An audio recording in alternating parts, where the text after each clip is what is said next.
How can I hire amazing staff to work in my childcare business?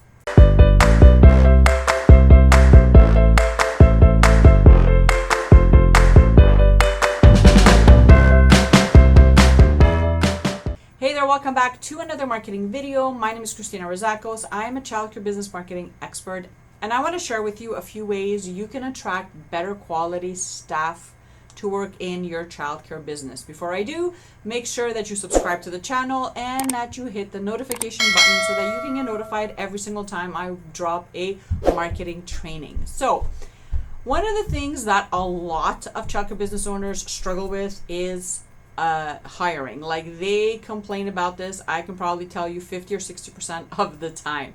And I know that when I was running my business, I struggled with staff as well. I struggled to not only hire amazing people, but I also struggled to make sure that once they were hired, that they would stick around.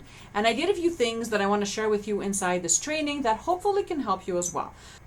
So one of the things that I did when I was trying to hire staff to work in my childcare program was that I had a clear picture as to what type of employee I wanted to work for me. And I also knew the type of employee that I did not want to hire in my program. You see, I had made huge mistakes when it came to hiring in the past, and I knew exactly the type of person that I just did not want to deal with in my business. Like, it was a huge no for me.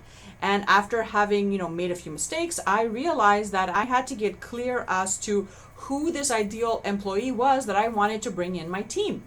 And this was serious work. I had to sit in my office with my business partner, and we had to think about this person. We had to think about, okay, where would she have gone to school? How many years of experience would she have? What types of things does she like to do with the kids? What types of qualities would she have? And really, I just got clear on this avatar, this person that I was trying to attract in my business, that I was trying to hire, and I wrote some things down. And then I also knew the non-negotiables, the no-nos, the things that I did not want to have in my business. And once I got clear on that, then putting a job description out, in my ads and in the local paper, well, it was so much more easier because I knew exactly who I was looking for. I was able to attract better quality candidates and, most importantly, repel people that I just did not want to interview at all. And that really just started the process of interviewing people that had a chance to work in our program versus people that I knew would never stand a chance of being hired by our childcare business.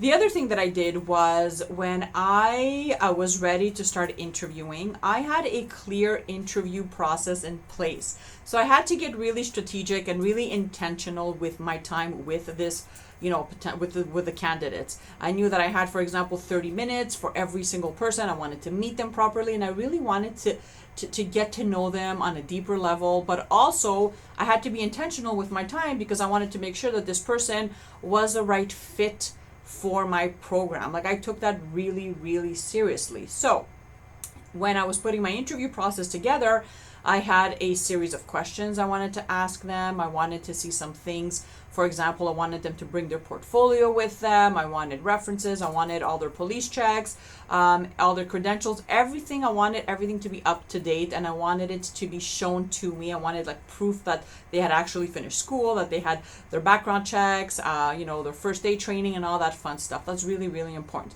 I also wanted to see some of their work, right? So I wanted to make sure that they had some type of portfolio with them, with some type of curriculum that they had created, some examples of their works, if they had any pictures, any examples, right? That was really, really important as well. I also wanted to make sure that they were able to write properly. Back then, we didn't have apps to communicate with parents. Every educator used to have a daily agenda, and then they would write notes inside this agenda. So I wanted to make sure that this person knew how to write properly in French and English as well. We are in Quebec, so a lot of our clients spoke French, so this person had to be fully bilingual. So we tested him on that as well.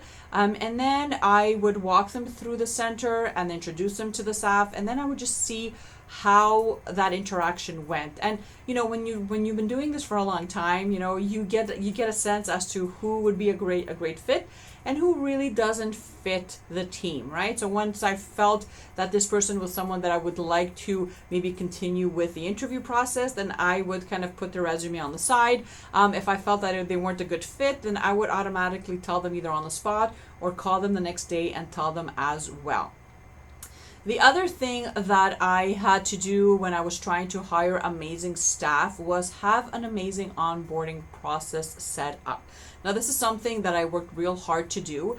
This is something that I did not have at the beginning when I was running my program, when everything was brand new. It took me a while to figure out what types of things I had to put in place inside this onboarding process so that this can be as smooth and as simple as possible for everyone, because I knew my staff was busy and I did not want to overcharge them with adding this extra stress onto their plate. So I wanted to make sure that the onboarding process was smooth, simple, and that this person could kind of integrate in our team properly and without stress and without burdening anybody else. So I had a lead educator at the time that would be in charge of onboarding.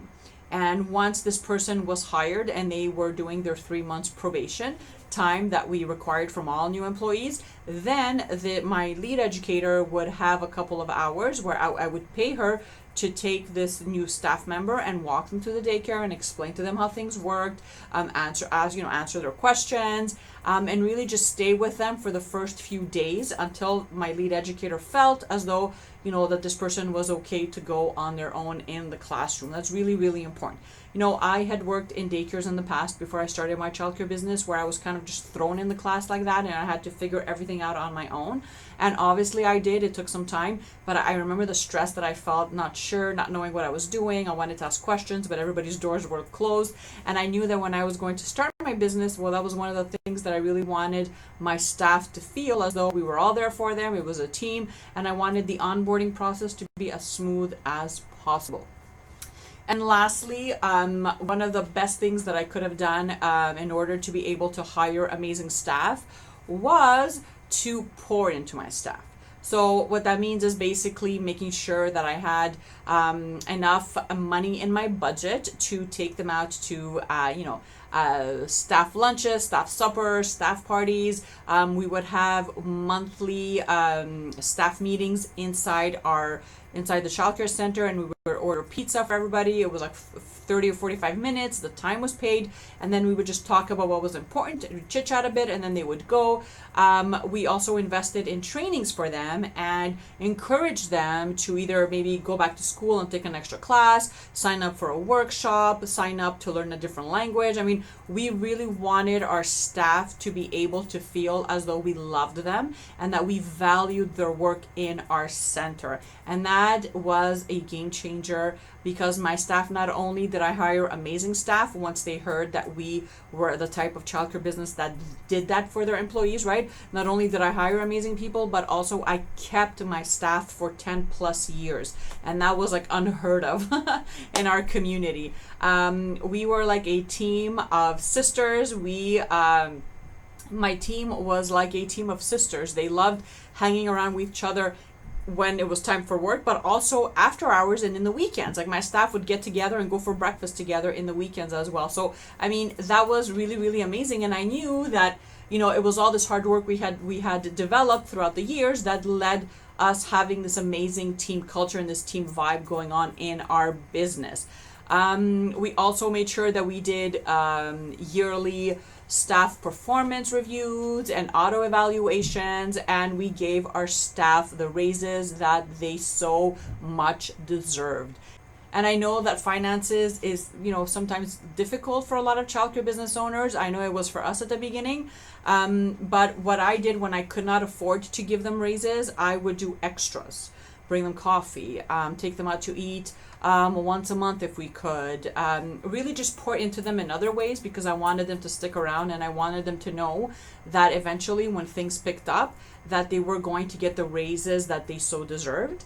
And then once enrollments were up and I had more of a cash flow, then I made sure that I was budgeting things properly, because one of the things that I really wanted to do was keep my staff, because I loved them and I wanted them to know that they were valued and appreciated as well. So I had to make some changes and some cuts in other areas, which was fine, because my staff stayed with me again for 10 plus years and they didn't budge from there. Up until I sold my childcare business, they were still there working, all of them as a team. So I had to make some tweaks, some edits, and that allowed me to give them those bonuses and those raises that I know that they deserved. So I hope this video helped you. I hope that it helped you. I hope that I gave you some ideas as to how you can hire amazing staff in your childcare business. And I also included a few other useful links that you can definitely check out underneath this video. Let me know if you enjoyed this training and if there are other trainings you'd like for me to prepare for you. And as always, I will see you guys again next week.